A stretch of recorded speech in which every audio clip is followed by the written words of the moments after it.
What Jesus did in Hades will shock you. You've probably heard that Jesus died and rose again, but have you ever wondered where he was in between?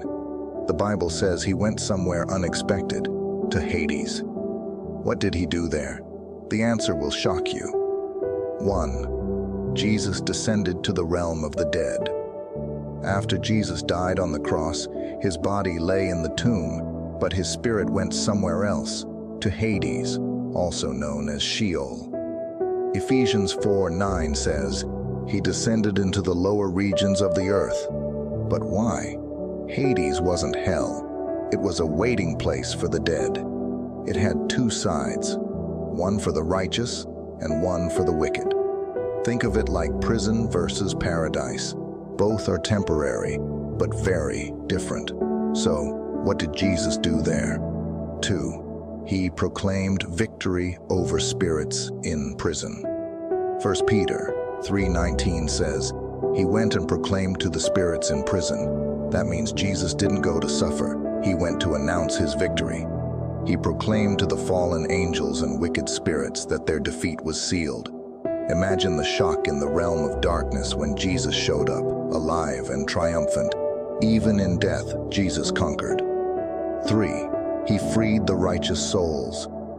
Before Jesus' resurrection, the righteous who died couldn't enter heaven.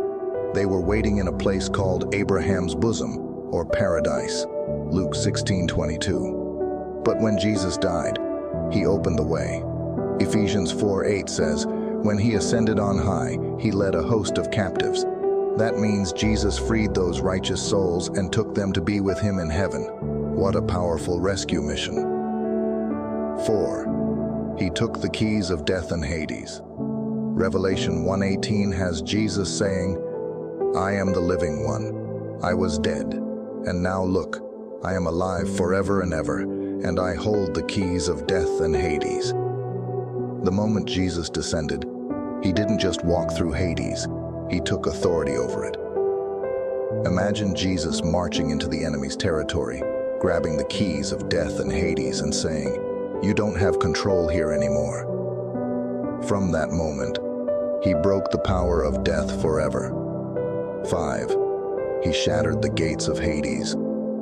When Jesus told Peter in Matthew 16:18, "The gates of Hades will not overcome my church," he wasn't talking about literal gates.